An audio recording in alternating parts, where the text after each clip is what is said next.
Bom, pessoal, ontem eu falei para vocês a respeito aí do último, aliás, o último vídeo, né? O vídeo 17 fiz ele ontem, a respeito dos padrões. Eu falei qual é a vantagem e desvantagem de ter padrão. Eu falei só as vantagens, esqueci das desvantagens, né? Eu vejo como desvantagem você adotar um padrão, porque você tem que ter mais trabalho, né? Quando você não tem aí um padrão definido e toca aquela linhagem ali do jeito que ela sai, sem procurar melhorar, sem procurar pelo menos manter, se você não tem um padrão, você simplesmente cria aquilo ali, dá alimento, não tem que selecionar, não tem padrão, não tem nada, então é muito mais fácil, né? A única desvantagem de você adotar um padrão é isso, você tem que trabalhar a sua linhagem. E esse trabalho exige de você o conhecimento, exige de você a experiência, exige de você um banco genético bom, então saber o que você precisa, né? Muitas vezes não dá certo, aí você tem que refazer. Mas uma coisa muito importante que eu tenho visto aí, o pessoal tá ficando entusiasmado realmente aí com os vídeos, né? Eu acho importante vocês se entusiasmarem, as pessoas estão voltando a criar, mas se atentem, pessoal, o seguinte: toda vez que você for fazer um cruzamento, toda vez que você for tentar compatibilizar uma linhagem, você deve manter a sua linhagem como é que eu vou explicar? Você vai ter, vou dar um exemplo aqui. Você tem uma linhagem de snakeskin, você quer melhorar a sua linhagem de snakes colocando dorsal. Aí você vai e cruza ela num glass, por exemplo. A macho de snakes com a fêmea de glass. Pode ser que esse cruzamento não dê certo. Se você não manter um banco genético puro, assim, puro entre aspas, original, se aquele cruzamento que você fez não deu certo, você vai perder a linhagem. Então, quando eu faço esses experimentos, quando eu falo para vocês aqui que isso é assim, assim, assim, façam se vocês tiverem vontade, mas mantenham sempre um banco genético original, porque no caso de não haver uma compatibilização, que isso aí acontece muitas vezes, vocês não perderam, certo? Isso é muito importante. Apesar do que, eu já percebi, na minha experiência, tá? Que essa compatibilização às vezes demora mais de uma geração, tá? Você às vezes cruza, não dá certo, aí você pega aquele resultado ali, vai selecionando, vai voltando, aí acaba que você consegue compatibilizar. Tem compatibilização que não é feito assim de cara, não, que não sai de cara. Muitas vezes demora 2, 3, 4 gerações. Já teve linhagem que eu fiz que demorou 7 ou 8 gerações para aparecer a mutação, ou aquele gene que estava escondido ali. Porque às vezes você cruza uma linhagem com outra linhagem. Um exemplo aí, vamos colocar aqui: você cruza um Moscou com snakeskin, macho Moscou, fêmea de snakeskin. Você vai tirar na primeira geração possivelmente um Moscou com a cauda mosaico, corpo mais claro. Selecionando isso aí, você vai fechando e volta na linha de Moscou original, tá certo? Às vezes isso aí demora 2, 3, 4 cruzamentos, 4 gerações. Às vezes você não consegue fazer a compatibilização de cara. E às vezes a compatibilização também, ela pode ser só da fêmea. Um exemplo: você fez esse cruzamento aí, o seu macho Moscou saiu muito manchado, aí a fêmea já sai uma fêmea quase no padrão Moscou. Aí você usa a fêmea para compatibilizar. Então tem esses detalhes, tá? Muitas vezes a compatibilização ela pode ser feita pelo lado da fêmea, porque os machos que você tira do cruzamento são machos que o fenótipo não tem nada a ver com o fenótipo que você está buscando. Aí se você for voltar a esse fenótipo que não tem nada a ver com a linhagem, muitas vezes a maioria das vezes vai dar errado mesmo. Então, alguns genes são carregados pelo sexo. Então, a compatibilização é feita pro lado da fêmea ou do lado do macho. isso aí vai de experiência, isso aí, quando você conhece bem a linhagem, você já sabe o que aquela linhagem leva ali, o que o macho daquela linhagem está levando de gene, o que a fêmea está levando de gene. Às vezes os dois estão levando o mesmo gene, ele só intensifica. Um leva um pedaço, outro leva outro pedaço. Por exemplo, o Glass, a gente sabe que a mancha Nike, ela está presente no macho e na fêmea. Só que quando você cruza o Glass macho com outra linha, você tem um F1 com a mancha Nike, mas aquela mancha reduzida. Mesmo caso se você jogar a fêmea. Então, a gente às vezes vê os Glass grandes aí e a mancha Nike praticamente inexistente. É porque aquele Glass foi cruzado, né? Normalmente cruza-se o macho do Glass com a fêmea de filigrana, uma fêmea mosaico, né? Então, tem algumas características genéticas que vocês, para levarem, vocês têm que levar tanto do macho quanto da fêmea. E outras só dos machos ou só das fêmeas. Por exemplo, vou dar um exemplo para vocês aqui. Metal Lace Snake Skin Yellow. Todo mundo conhece essa linhagem. Que é aquela linhagem que é igual o Snake Skin amarelo com a mancha metal na cabeça. Tá. Aí você pega uma linhagem de Yellow Snake Skin, idêntica, sem a mancha na cabeça, o corpo do peixinho todo rosetado. As fêmeas dessas linhas, elas são praticamente iguais, porque normalmente o metal tá no macho. Normalmente, tá? Já tive linhagens de metal que a fêmea tinha metal também, mas normalmente está no macho. Você consegue levar essa característica só cruzando o macho. Então essa linha, por exemplo, você tem uma linha de Snakeskin, aí você faz dela uma linha de metal com cruzamento. Normalmente a fêmea, ela vai ser usada para as duas linhas, porque ela não leva o metal. Então você pode usar ela tanto para um quanto para outro. Porém, pessoal, vou falar aqui para vocês. Eu falo aqui as minhas experiências com as minhas linhagens, mas existem linhagens que fenotipamente são iguais, mas genoticamente são diferentes. Às vezes você vai fazer um cruzamento que eu estou falando aqui que dá certo para você e não vai dar certo, porque a sua linhagem de Glass, por exemplo, foi feita de outra forma. Então tem genes embutidos ali diferentes dos meus que eu tenho lá. Então na hora que você vai fazer o cruzamento, sai um troço totalmente diferente. Pode acontecer e é normal acontecer. Vou dar um exemplo aqui para vocês, assim, interessante.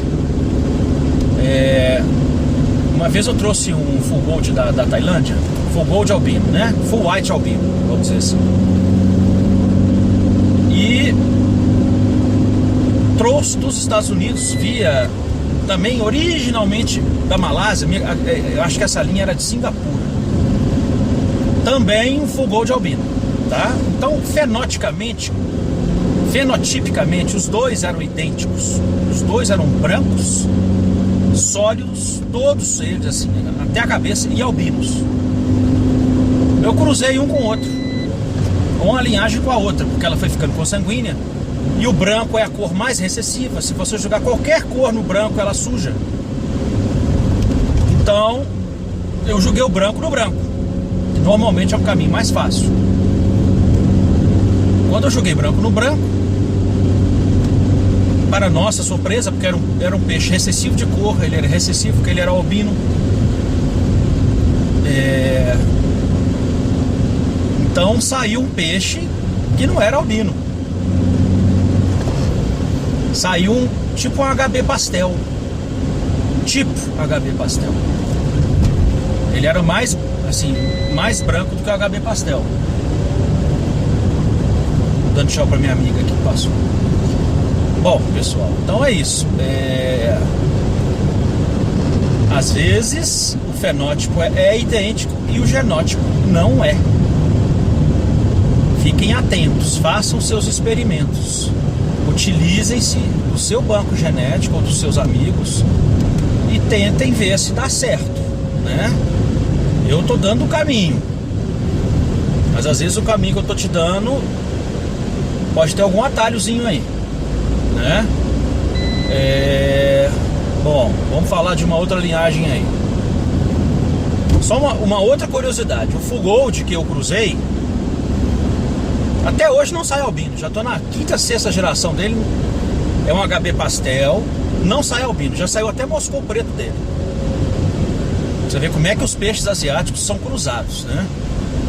Dos 2 peixes brancos, fui fazendo a consanguinidade lá o inbreeding daquele peixe híbrido que não nasceu albino, só por curiosidade eu fui fazendo para ver se saía albino nas outras gerações. Praticamente saíram assim um percentual baixíssimo de albino, baixíssimo. E saíram muitos peixes HB pastel, assim, com a característica muito interessante. Saíram uns peixes parecidos com Moscou preto, tá? Saiu um peixe com HB pastel com a mancha metal, ou seja, um full pastel. Então, assim, eu tenho, todo mundo aí que acompanha meus vídeos já deve ter visto que eu já tirei um HB pastel com corpo pretinho. Veio disso aí. Então é uma coisa assim, muitas vezes a lógica ela não funciona, né? Você vai achando que vou jogar isso nisso que vai dar isso. Não, muitas vezes não dá. Muitas vezes o caminho para esse aí é um caminho que você nunca pensou. E existem linhagens, por exemplo, que hoje no mundo está tendo muita dificuldade para encontrar compatibilização e elas estão ficando consanguíneas. Principalmente as linhagens amarelas. Isso eu estou falando para vocês de experiência que eu estou vendo por aí, tá certo? O gene amarelo a gente sabe que ele vem do gene branco, né? A gente tem o gene branco, creme e o amarelo. O HB pastel, você tem o HB pastel creme, o HB pastel cor de folha de ofício, desculpa. Você tem o HB pastel com a cor da folha de ofício branca. Você tem o HB pastel com a cor creme. E você tem o HB pastel que ele se transforma em HB yellow, né? Normalmente, esses HBs yellows que vêm de HB pastel, eles são um HB yellow fraco. Seriam uma cor palha. Não é aquele amarelo dourado, tá certo? O amarelo dourado, ele existe. Ele veio da Alemanha, o gene dos anos 80, isso aí. Esse gene, os americanos hoje conseguiram fazer o HB yellow através dele, que é um peixe grande. Hoje pouquíssimos criadores têm HB yellow.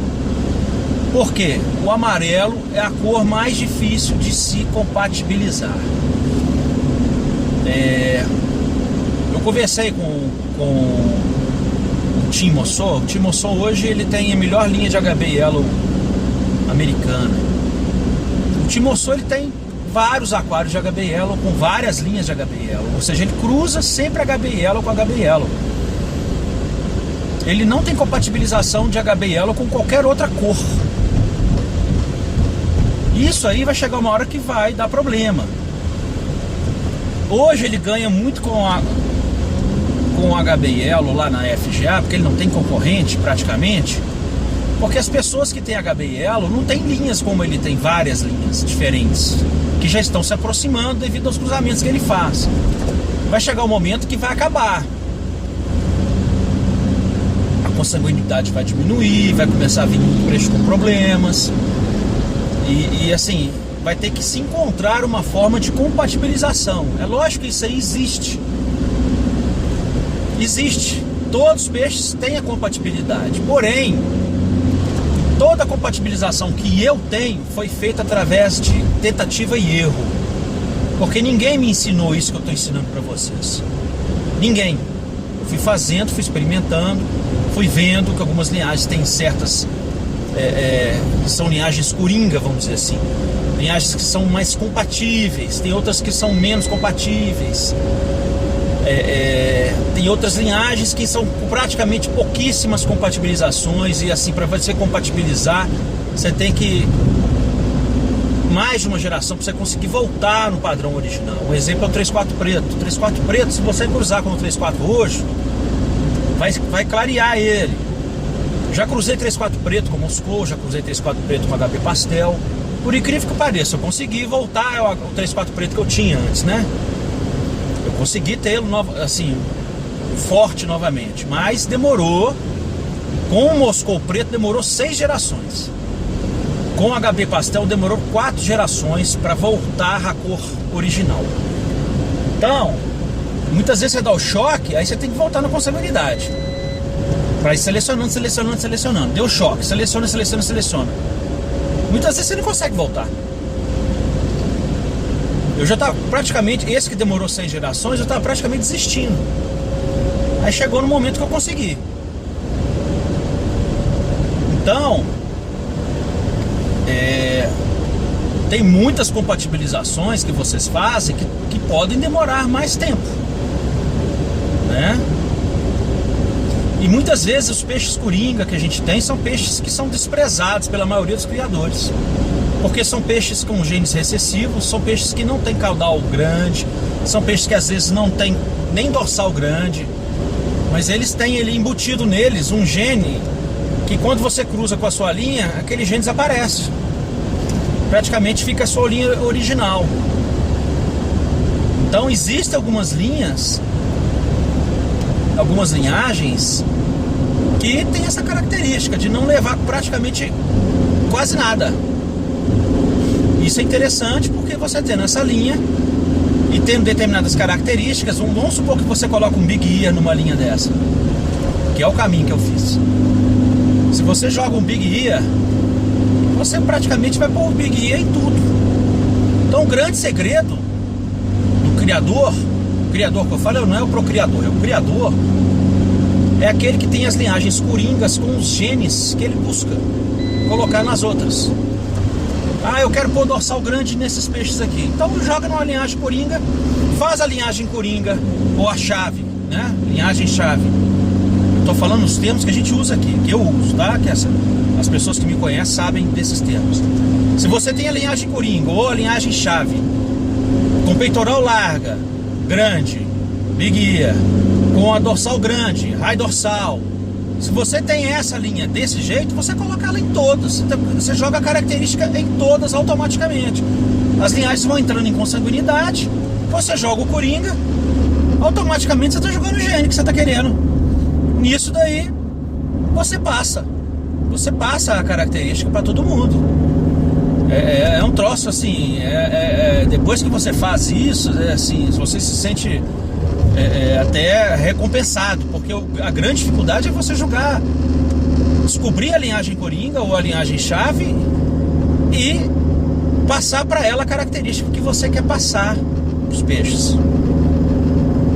Então assim, você diminui muito o seu tempo depois que você descobre isso, porque você tendo uma linhagem coringa com 4, 5, 6 tipos de peixes diferentes, linhagens diferentes, se você joga a característica na linhagem coringa e fecha ela, aí para as outras 5 é um pequeno passo. Você já encurtou sua caminhada aí anos e anos. Muitas pessoas fazem isso, né? Asiáticos, né? Aqui no Brasil não. Aqui no Brasil as pessoas que fazem são criticadas. Como eu sou, né? Tem gente que vai lá na minha estufa e fala que só tem peixe misturado. Desculpa estar rindo disso aí, mas eu acho engraçado, pessoal. Eu tô batendo papo com vocês aqui, mas é por aí. Bom, então você que está começando aí, olha isso que eu tô falando para você. Primeiramente, aprenda a criar, aprenda a alimentar, aprenda a ver as doenças. Não se esqueça nunca de fazer a sua quarentena, independente de qualquer peixe que você adquirir, tem que ter a quarentena. Faça cada coisa no seu tempo, né? Não queira. Eu tenho 36 anos de criação. Você pode encurtar esse tempo muito, mas assim, isso aí também tem um limite. Você vai encurtar, mas você vai ter que ter uma certa experiência para fazer determinadas coisas que eu faço, que outros criadores fazem, porque o amadurecimento ele vem em tudo, né? Na criação também, né? Você tem que amadurecer, e esse amadurecimento aí é o dia a dia. Você vai criando, vai vendo o tipo de linhagem que você gosta mais, que você faz aí na sua criação, se adapta melhor a Apesar de que, é o que eu falo sempre, linhagens com o mesmo fenótipo tem diferentes graus de adaptabilidade, diferentes graus de fertilidade, porque o genótipo é que conta. Muitas vezes a linhagem em determinada criador, ela já está infértil. Em outro, ela tá explodindo de tanto filhote, porque um tem cuidado com... Um toma cuidado com a consanguinidade, o outro não. O outro quer saber só selecionar. Esse é o grande erro do criador de grupo, né? A pessoa que só seleciona, ele vai chegar num ponto que ele vai ter uma linha muito perfeita, mas aquela linha vai durar pouco. Se ele não conseguir dar uma quebra nessa consanguinidade, ele perde a linhagem dele. Hoje, graças a Deus, graças ao CCG, nós temos aí diversos criadores pelo Brasil com os genes iguais. Então você consegue aí, através do clube, da confederação, ter esse acesso, né? Você vai fazendo as amizades aí, e aí você consegue. Por exemplo, eu crio gringo. O amigo lá de Brasília tem gringo. Então, vamos lá, Augusto, manda pra mim aí o gringo. O Black tem lá o pessoal do Rio. Estou citando exemplos que você vai conhecer na turma, você vai sabendo o que cada um está criando. Então você sabe que determinado criador tem uma linhagem, determinado tem outra, outro tem outra. Você vai no show, por exemplo, o peixe está lá, aí você fala, você me arruma esse peixe aqui?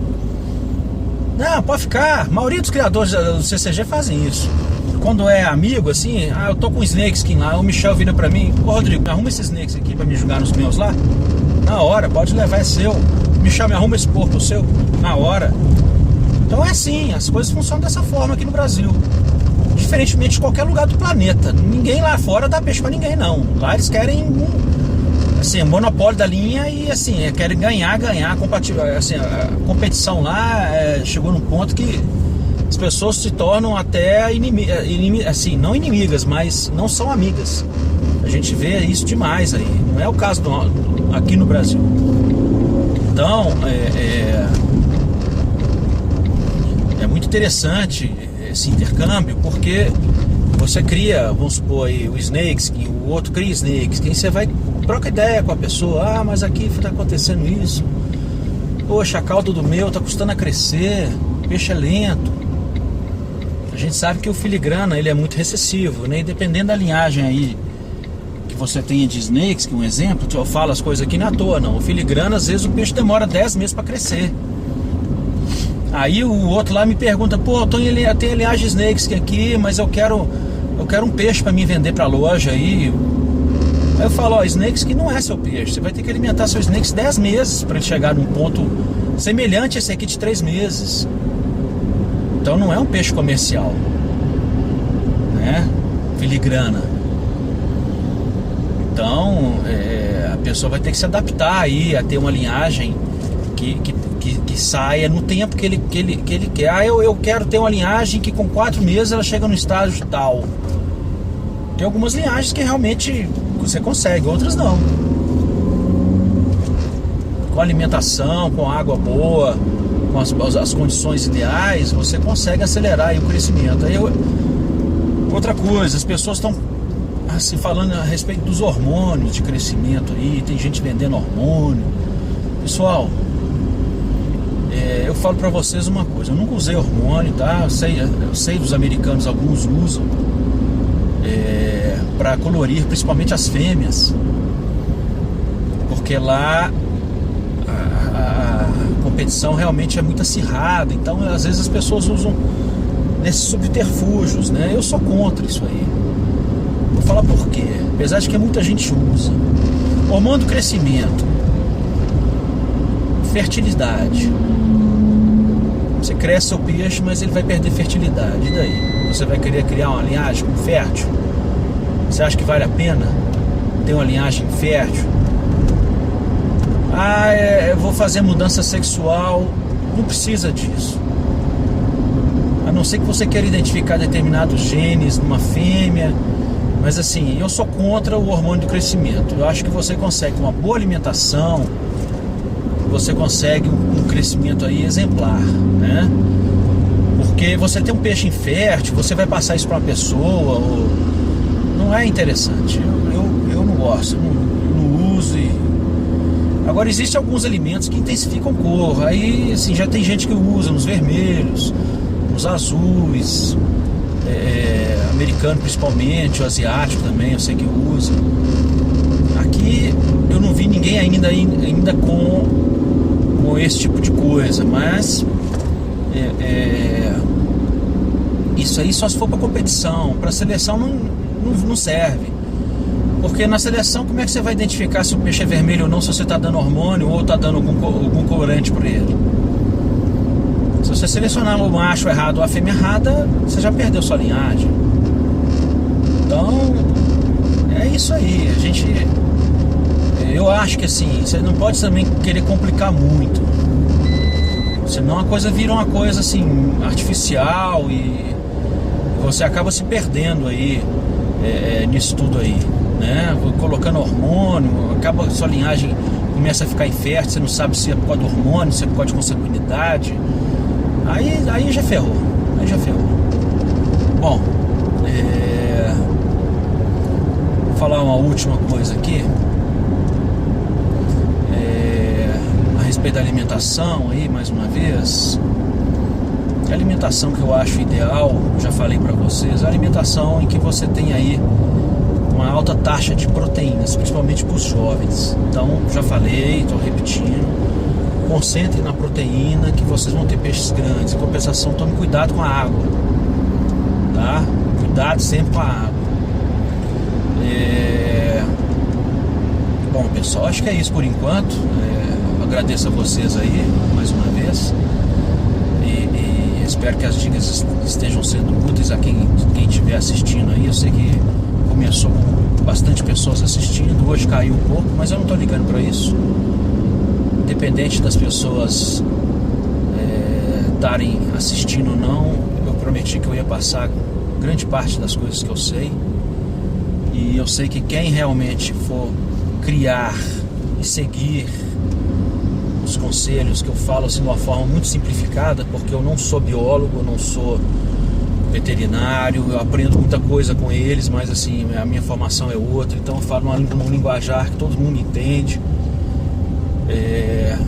Qualquer um de vocês aí pode se tornar um grande criador, desde que tenha aí vários pré-requisitos, né? A pessoa tem que ter a certa dom para criar, né? Não adianta também, às vezes a pessoa não tem o dom de criar nada. E a pessoa gosta de criar e quer. Então assim, hoje o Brasil tá na ponta no GUP. Então assim, vocês conseguem linhagens aqui no Brasil, linhagens espetaculares. Não achem que só porque a linhagem importada ela é melhor do que a que tem aqui. Isso é um engano terrível. Quem for em show internacional vai ver isso, que os nossos peixes eles estão do mesmo nível ou melhores do que muitas criações que tem lá fora. Os asiáticos eles postam muita foto de peixes aí espetaculares, mas vocês não sabem qual é o percentual daquilo ali. Às vezes ele tirou aquilo ali de uma fazenda, ele tirou 5 peixinhos e vai e posta lá o filme com os peixinhos perfeitos. Aí na hora que você vai pôr para cruzar não sai nada daquilo. Então não se iludam, tá? Não existe assim a fórmula mágica, vamos dizer assim. Você pode ser um bom criador, um excelente criador, mas você vai ver isso aí através do tempo. Quem é bom, quem não é bom, quem consegue manter, quem não consegue manter, né? Eu digo isso muito. Existem excelentes criadores e existem falsos excelentes criadores. Né? Pessoas que você vê vídeos aí maravilhosos, aí na hora que você vai ver na criação do cara, o cara não sabe tratar de uma doença, ele não sabe fazer um cruzamento, mal sabe alimentar ou fazer uma quarentena na estufa. A pessoa está iniciando e está colocando ali peixes que nem vieram dele, né? Tem um asiático aí muito famoso que uma pessoa do grupo foi visitar ele e falou: não vem visitar eu não, porque eu não crio, eu só pego dos outros e revendo. Não vou falar o nome porque quem tá no meio aí vai desconfiar de quem que é, mas eu não vou falar quem que é. Mas é um asiático muito famoso.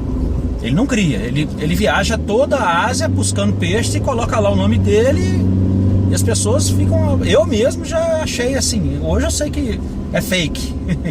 Mas ele faz um trabalho muito bom de estar divulgando aí linhagens que às vezes está na mão de uma pessoa lá que ninguém tem acesso, ele vai lá, pega e não deixa de ser válido, né? Mas é uma pessoa que não cria. Ele é comerciante. Igual ele tem no mundo inteiro. Aqui no Brasil tem algumas pessoas, né, que estão fazendo um trabalho aí mais voltado para vendas. E isso eu falo para vocês, que se eu fosse vendedor de gupe, eu já estava morto há muito tempo. Eu já estava passando fome, não tinha nem dinheiro aqui para estar com o celular aqui falando para vocês. Mas é isso, pessoal, tô chegando aqui no shopping. Espero que tenha agradado aí a vocês e vamos continuando aí, passando as informações. Eu espero que vocês aproveitem. Isso aí, o material que vai ficar aí na internet enquanto existir YouTube, vai estar meus vídeos aí. Então é isso. Fique com Deus e até o próximo vídeo. Obrigado a todos.